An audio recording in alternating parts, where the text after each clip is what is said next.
told us, like, you know what, I'm going to let my body get healthy. I got a good job. I don't need to be that guy. You're not that desperate fighter. Look at you now. Your career is now on a pay-per-view. Everything you've dreamed up. How hard was it for you to stay focused on that? It actually wasn't hard at all. This is what I've always wanted. So it kind of just made me, all I thought about was this fight.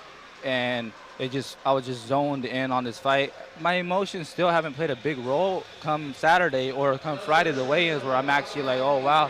Like, even right now, all this stuff is very new to me. Oh, yeah. I mean, you talk to me and Doug now. We don't have sweats. We have suits on. It's different, right? Exactly. We clean up, don't we? Yeah, real, So, it's, I told my buddies, like, man, like, can you believe we're here? I'm from a small town. Yep. You guys know where I'm from. And Blythe, California, the Arizona-California border. Not much comes out of there, but you're the pride of that area. And I'm thankful, thank God every day that I'm here. Like, it's been a long road. You guys know that, ups and downs in my career, and I'm here, and I'm ready to, put on a show. I think you deserve to be here, and really your coming out party was last December against Rene Alvarado. By the way, folks, one of the better fights of 2015. Going into that fight, I thought you were underrated as a boxer.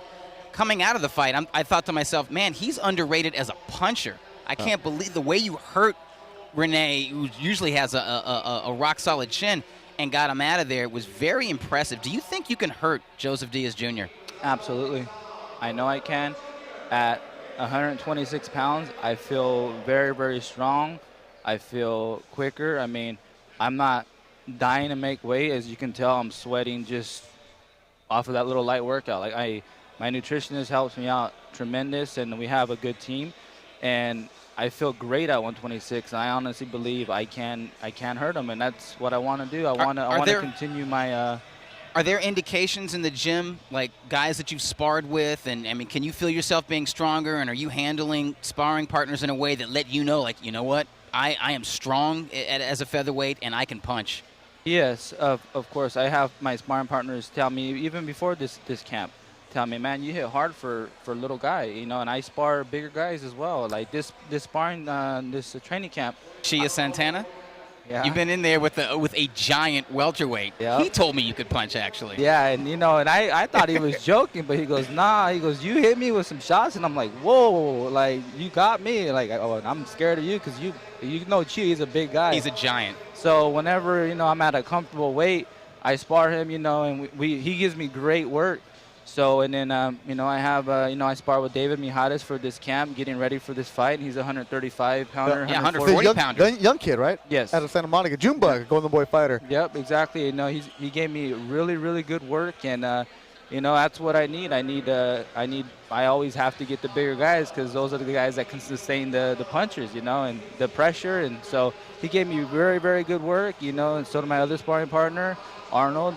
He gave me very, very good work with the hand speed, southpaw, real slick. So, I do know that they tell me, like, you hit hard, and I believe it now. You got 13 KOs. Obviously, you do. Your last two fights, Rene Alvarado, Hugo Casares, you stopped Alvarado in the 7th, Casares in the 3rd. We're talking with Andrew Cancio, who fights Joseph Diaz Jr. Saturday. Get the pay-per-view. Go to goldenboypayperview.com. And on your screen right now, you're watching Willie Monroe Jr. from New York. He takes on Gabriel Rosado in the co-feature. When they called you and said Joseph Diaz Jr., what'd you think?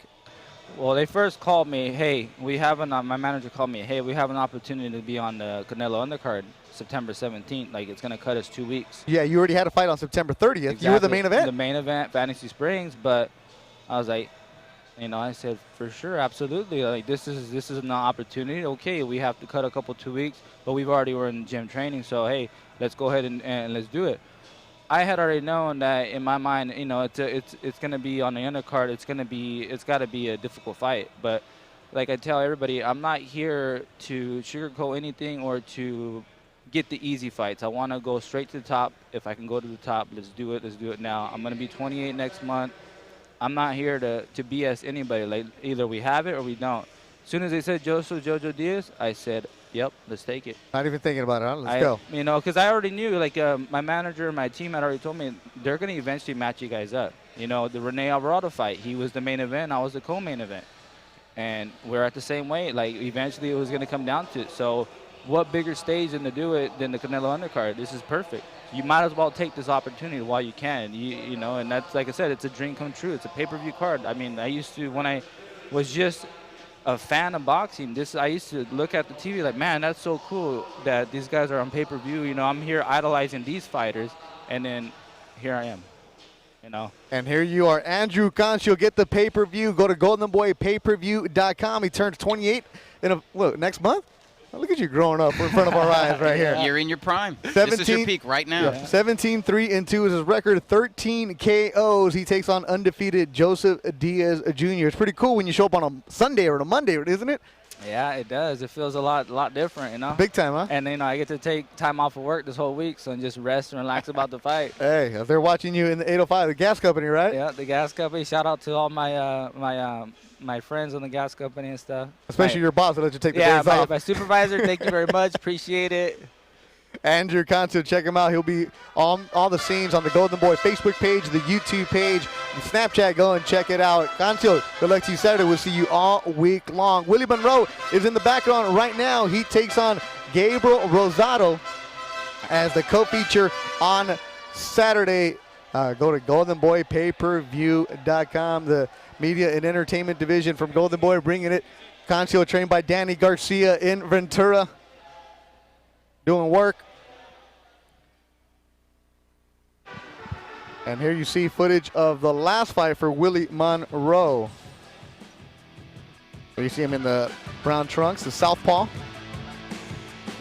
See the elusiveness. See the hand speed. Those excellent reflexes and balance. Nice feint and then a stiff jab. Puts his opponent down. And this guy, John Thompson? Yes. John Thompson. This is who Liam Smith beat to win the WBO junior middleweight title. Beto Duran, Doug Fisher, and Steve Kim. And that was the fight against John Thompson in June, Doug, for Willie Monroe Jr. If you're like, wait a minute, I think I heard that name over the weekend. Yes, the same Willie Monroe that took on Triple G a year ago in Doug's hometown of Inglewood, California. It ended in the 6th round, but he stepped up after a win over Brian Vera, took on Triple G, and that was a camp where his trainer was in and out of camp. He had different issues, never made excuses, and he was formidable for Triple G, but as many of the opponents have seen, it ended early. He actually had a couple of moments, really let some fast, hard, flashy combinations go. For Willie Monroe, his rise and his ability to get that fight really came on the heels of winning the Boxino tournament a couple years ago on ESPN, winning 3 fights in quick succession, and then Brian Vera. I think he's an athletic guy. This particular fight is interesting, given the fact that I don't think anyone can predict what baffling Billy Joe Saunders is going to do. Listen, he was supposed to be on this card. Quite frankly, Wait, he's did not. you just call him baffling? Did I? Would I do such a thing?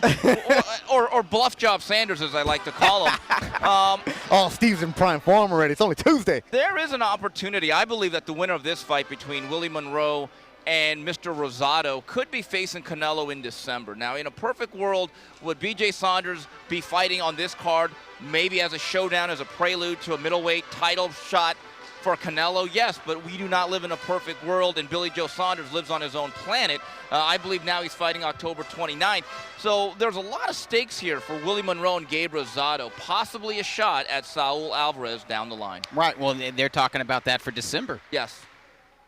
Canelo has a fight in December tentatively, Steve? Or there's just dates set up? Or The word from the Obama of Golden Boy, the new one, Eric Gomez, he says that December 10th, they have a hold on the world-famous Madison Square Garden, and that would be his New York debut. That's one of the venues that they have on hold currently. that means there's a saloon around the corner, isn't there? Jimmy's Corner. If you're ever in town, Times Square, you got to go there. Yeah, say hi to Jimmy Glenn, one of the finest men in boxing. And guys, drinks are cheap. Beto Duran, Doug Fisher, Steve Kim, thank you for checking us out here on ringtv.com. And if you hear us talking with these fighters about past fights that we've called or they've been on shows, you can go to the Golden Boy YouTube page and check them out there. That fight from Cancio and Casares on there. Joseph Diaz as a youngster coming up at the Belasco and Fantasy Springs in Southern California. Go and check out footage.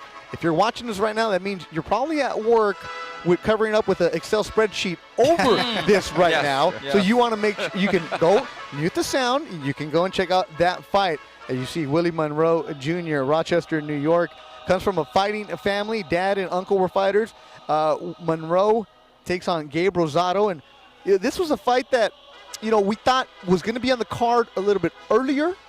It moves up to co-main, and it's an interesting fight because you have two guys that are desperate in their careers right now, Steve. Doug, I would label this a crossroads bout because the winner, again, might propel themselves to a title shot, and the loser, especially if it's Rosado, given his age and his record, you don't know if he's going to be relevant at this stage anymore. This really is a must-win situation for Gabe Rosado, and I think for Willie Monroe, this is a great opportunity.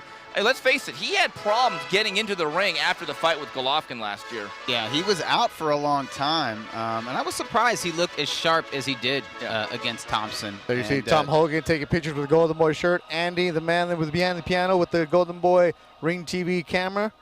With Monroe, we are inside a convention center. It is very warm in here on purpose because these fighters wanted to come in here, get a sweat, get a lather, and when these guys are sweating, Steve, especially on a Tuesday, you mentioned it to Cancio, it's good because that means they're on point for their weight, right? Right. Basically, when a fighter cannot sweat this late into the process, that means that they are spent physically. And I think that's one of the interesting things as we talk about the lead into this fight as we go down to the countdown to the weigh-in. Liam Smith, our understanding is, only came in this Sunday. So there's two issues here. Number one, how is he handling the weight? And number two, this was a big issue last week in the UK. Is there any chance of jet lag? And last week in the UK, you saw Kell Brook take on Triple G. That Saturday show was really cool because you had fights in the afternoon, fights in the evening, and this Saturday at the AT&T Center, AT&T Stadium, there's a center somewhere I know there is, with the naming right, AT&T Stadium, Jerry House, right? No S on it, that's what I was told. Jerry World. Jerry World, as Will Wright, our director and vice president, tells us, is they were there on Sunday as Oscar De La Hoya and Jerry met together along with President Bush. And they were there for the Cowboys opening game. Tattoo is ready to rock that mic with Willie Monroe. First, the mariachis got to simmer down a little bit. We're getting fired up here in Texas. Oh, you can't cut off that's ay-ya-ya right there, Tat. You can't cut that off. You got to let him finish. You got to get the tan-tan in there. Once we get the tan-tan, then you can talk, Tat.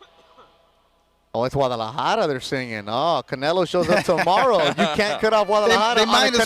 They might as well pass the mic to Willie and let him sing a little bit because that's something that he's actually done, although it was R&B and not mariachi. But, he's versatile. Hey, man, versatile boxer. He's probably a versatile singer. Hey, you can get some mariachi R&Bs. Guadalajara right there, ready to go. And now Willie Monroe. Mexicanísimo. And to my left right now, middleweight sensation live on HBO pay-per-view, our co-main event. Willie Monroe Jr. Just some words really quick to a few of the fans that came out today. Oh, thanks a lot for coming out, man. It's going to be a great show. I'm glad I'm the co-feature. How is that right now, Willie? Like going, all the way to co-feature, co-main event, Canelo Smith, live HBO pay-per-view. It's a big deal. It's huge. It's huge. Like last year after, my loss to Golovkin, I didn't think I'd be back here this quick. I thought I had to rebuild, but the fans believe in me. The fans love me. That fight made me a bigger fighter, so I'm here. That was going to be my next question. What did that fight do for you? Some people take a loss and they take steps back. It seems like you took a loss and you took steps forward.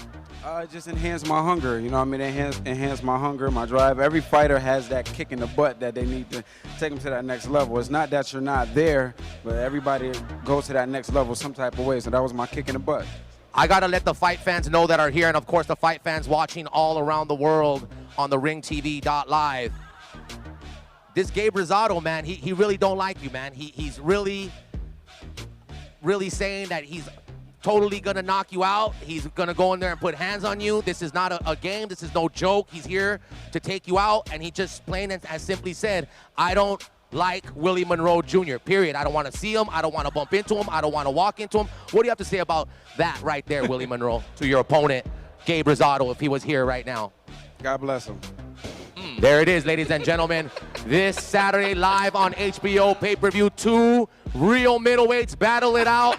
Our co-main event, Willie Monroe Jr. May the Lord be with you. Yeah, Daniel Garcia, thanks for watching us at home on ringtv.com. Ringtv.com. We're back with more coverage from Dallas, Texas at the Gaylord Texan Resort. You're watching ringtv.com.